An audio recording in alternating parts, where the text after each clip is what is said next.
कार्यक्रम का हुआ आयोजन। मंत्री बन्ना गुप्ता ने जनता की सुनी समस्याएं। बैजनाथ धाम पहुंचे लालू प्रसाद यादव, पत्नी राबड़ी देवी के साथ मंदिर में की पूजा अर्चना। ह्यूमन ट्रैफिकिंग का शिकार हुई 2 युवती, मौका पाकर शिकंजे में हुई फरार। अब्दुल हमीद के शहादत दिवस का हुआ आयोजन, मौजूद लोगों ने दी श्रद्धांजलि।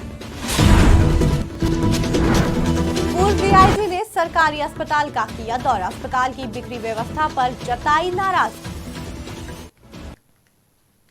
नमस्कार, आप देख रहे हैं आज की खबर। आपके साथ में हूं अफीफा मलिक। राजद के राष्ट्रीय अध्यक्ष और बिहार के पूर्व मुख्यमंत्री लालू प्रसाद यादव अपनी पत्नी और बिहार की पूर्व मुख्यमंत्री राबड़ी देवी के साथ बैजनाथ धाम पहुंचे। साथ ही उन्होंने वहां पर बैठ पूजा अर्चना की। बता दें कि लालू प्रसाद यादव के देवघर पहुंचने को लेकर झारखंड के आरजेडी कार्यकर्ताओं में उत्साह देखा जा रहा है। लालू प्रसाद यादव आरजेडी कार्यकर्ताओं से भी मिलेंगे। बाबा भोलेनाथ के दर्शन के बाद नेताओं से मुलाकात करेंगे। लोकसभा चुनाव 2024 को लेकर ये यात्रा विशेष मानी जा रही है। बाबा का दोनों दरबार में जो नहीं जाता है तो उसका यात्रा सफल नहीं होता। बाबा बैजूनाथ और बासुकीनाथ दोनों जगह जो देवता हम लोग हिंदुओं को जो देवता हैं सब लोग के सामने माथा सपत्नी और अपने मित्रों के साथ माथा टेका। बहुत दिन के बाद हम। खबर जमशेदपुर से है, जहां एक अधेड़ ने अपने घर में फांसी लगाकर आत्महत्या कर ली है। स्थानीय मौजूद लोगों ने इस बात की जानकारी पुलिस को दी, जिसके बाद पुलिस घटनास्थल पर पहुंची और शव को कब्जे में लेते हुए जांच पड़ताल में जुट गई। वहीं घटना के पीछे मानसिक तनाव की बात कही जा रही है। एक सूचना मिला कि मखदूमपुर फाटा के पास एक फांसी लगा के एक आदमी मर गया है। फांसी लगाने के बाद हम लोग तुरंत पहुंचे वहां पर, उसको इंक्वेस्ट के लिए सदर पोस्टमार्टम हाउस डिमना। जमशेदपुर में परमवीर चक्र विजेता शहीद वीर अब्दुल हमीद की शहादत दिवस मनाया गया। ये कार्यक्रम सामाजिक संस्था नमन द्वारा आयोजित किया गया।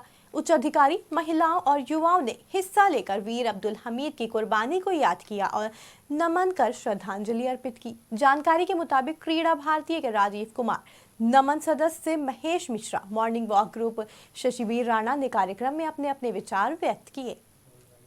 वीर क्रांतिकारी अब्दुल हमीद जी की शहादत दिवस है।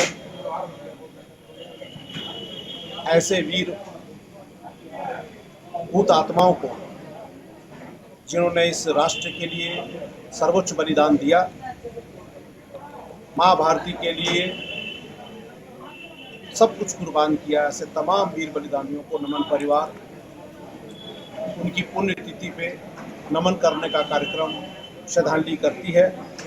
उसी के निमित्त आज जमशेदपुर के बड़ी संख्या में हमारे देशभक्त साथी यहाँ उपस्थित थे और ऐसे वीर बलिदानियों को उनके प्रति कृतज्ञता अर्पित करने के लिए, उनके माँ पिताजी के लिए कृतज्ञता अर्पित करने के लिए, जिन्होंने ऐसे लाल को जना, जिन्होंने माँ भारती के लिए अपना सर्वोच्च बलिदान दिया।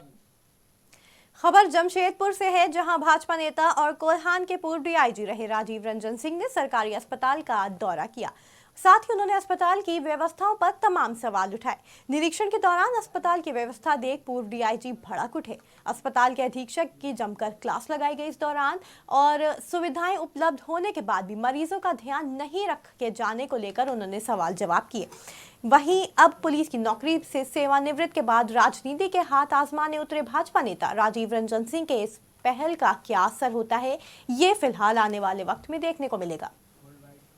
जैसा आप देख रहे हैं कि अभी इमरजेंसी में हम लोगों ने पूरा विजिट किया। इमरजेंसी में ऐसे 10-15 से भी ज़्यादा पेशेंट हैं जो ज़मीन पर लेटे हुए हैं। अब किसी को हाई फीवर है और हाई फीवर में अगर वो ज़मीन पर है तो ये सही है कि नीचे का जो पक्का है वो ठंडा होता है, तो निश्चित रूप से उसको साइड इफ़ेक्ट होगा, उसकी जान भी जा सकती है। कुछ ऐसे पेशेंट मिले जिनको बता रहे हैं कि सांस नहीं ले पा रहे हैं और उनको भी हम लोग ऑक्सीजन नहीं लगा रहे हैं। तो इमरजेंसी जो है वो वार्ड से भी बुरा हालत में है, जबकि इमरजेंसी में होना चाहिए इमरजेंसी पेशेंट को रखें, बाकी पेशेंट को वार्ड में ले जाएंगे। तो इसके लिए मैंने जा कर के सुपरटेंडेंट से भी बात की है, सुपरटेंडेंट से मिले और उनसे पूछे कि आपके पास क्या समस्या का निदान के लिए आपने क्या प्रयास किया है। तो वो कोई संतोषजनक आंसर नहीं दिए। उनका कहना है कि वार्ड भी सर भरे हुए हैं, इमरजेंसी भी भरे हुए हैं। हमने उनको याद दिलाया कि कोविड के समय में हम लोगों ने एक्स्ट्रा वार्ड बनाया था, एक्स्ट्रा बेड सरकार के तरफ से आई थी, क्योंकि ये जमशेदपुर का हॉस्पिटल हम लोगों के सौभाग्य से या दुर्भाग्य से जो भी कहिए, स्वास्थ्य मंत्री भी हम लोगों के ज़िले के ही हैं, और वैसे में अगर यहाँ के लोगों को बेड हॉस्पिटल में नहीं मिले तो हम सब। जमशेदपुर के बागबेड़ा क्षेत्र से ह्यूमन ट्रैफिकिंग का मामला सामने आ रहा है, जहां शहर से 2 नाबालिग युवतियों को बाहर ले जाकर बेचा गया था। पीड़ित परिवार के अनुसार उन्हें धमकी मिल रही है कि अगर दोनों लड़कियों को वापस राजस्थान नहीं भेजा तो वो दूसरों को मौत के घाट उतार देंगे। वहीं पीड़ित परिवार ने इस मामले में पुलिस से कार्रवाई की मांग की है और एसएसपी को एक मांग पत्र भी सौंपा गया है।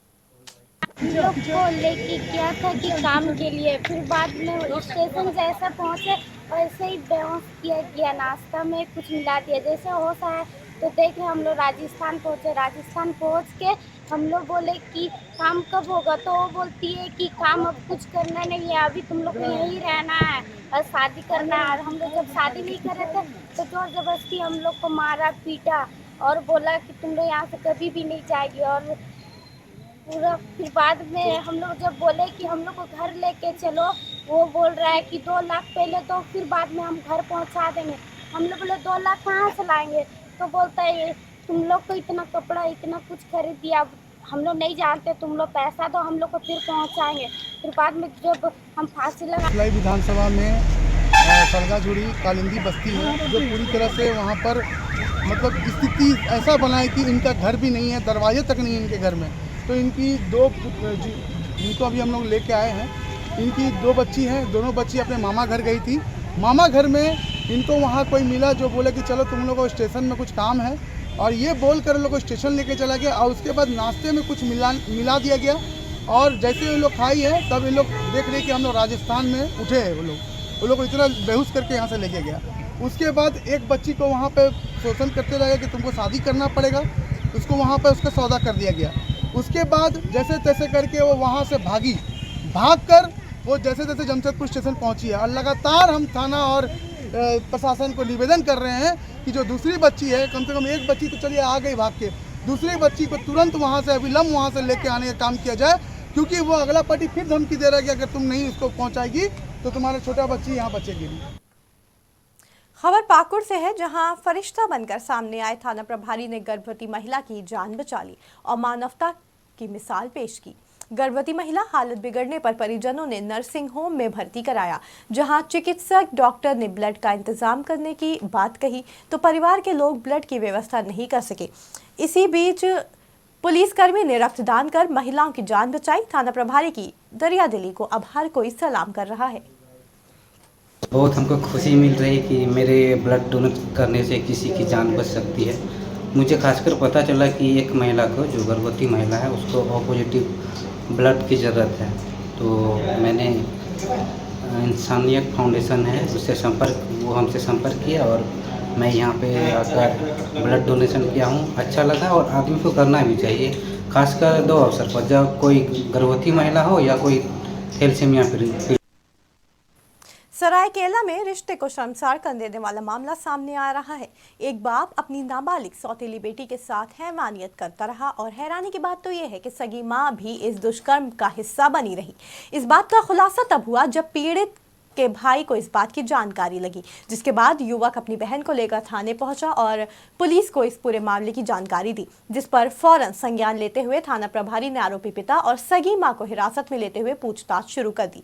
हालांकि आरोपी मां ने बताया कि उसका पति पिस्टल का खौफ दिखाकर ऐसी हरकत करता था और डर की वजह से वो किसी को इसकी जानकारी नहीं दे पा रही थी। खबर धनबाद से है, जहां जिला के प्रभारी मंत्री बन्ना गुप्ता के द्वारा जन सुनवाई कार्यक्रम का आयोजन किया गया। वहीं इस अवसर पर आम जनता ने मंत्री से मिलकर बेबाक रूप से अपनी समस्याओं को साझा किया। बन्ना गुप्ता ने समस्याओं को जल्द से जल्द निस्तारण करने की भी बात कही है। जन सुनवाई कार्यक्रम को सफल बनाने में मानगो प्रखंड अध्यक्ष ईश्वर कुमार सिंह, अजय मिश्रा, कई लोग शामिल रहे। बहुत सारे मामले हैं, कुछ पुलिस से संबंधित है, कुछ लैंड से संबंधित है, कुछ स्वास्थ्य से संबंधित है, कुछ आपको और तरह का राशन है, वृद्धा पेंशन है, बहुत टाइप की समस्याएं हैं। क्या कुछ सबसे ज़्यादा समस्या है जिसका सामना लोगों को करना पड़ रहा है? नहीं, देखिए, समस्याएं कई तरह की होती हैं। शहर है, शहर में कई तरह की समस्याएं होती हैं, तो समस्याओं के समाधान के लिए प्रयास करें। अब समस्या कौन ज़्यादा और कम तो मैं नहीं देखता हूँ, मैं देखता हूँ समस्या की गंभीरता क्या है।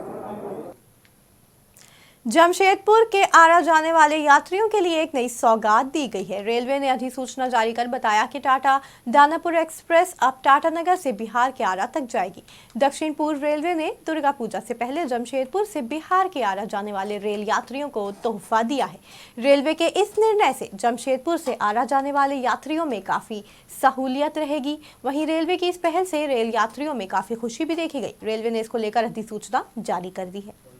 मैं रेल मंत्री माननीय अश्विनी जी को, वैष्णव जी को और हमारे आरा के जो मेरा सांसद और माननीय केंद्रीय मंत्री RK सिंह जी, बक्सर के अश्विनी चौबे जी, इस साथ हम लोग प्रयास करते थे। सभी को धन्यवाद देते हैं, माननीय प्रधानमंत्री जी को धन्यवाद देते हैं, साथ साथ ADM हमारे सीनियर DCM साहब और एरिया मैनेजर साहब, सभी लोग उपस्थित हैं। हर वक्त ये लोग तत्पर रहते हैं। रेल का जो भी दिक्कत हो तुरंत कहने से तुरंत संज्ञान में ले लेते हैं और उसको एक्शन में आते हैं। तो एक बहुत प्रयास लगातार कर रहे थे, क्योंकि यहाँ पर 7 से 8 डिस्ट्रिक्ट बिहार। इतना ही। आप जुड़े रहें आज की खबर के साथ ताज़ा तरीन खबरों के लिए।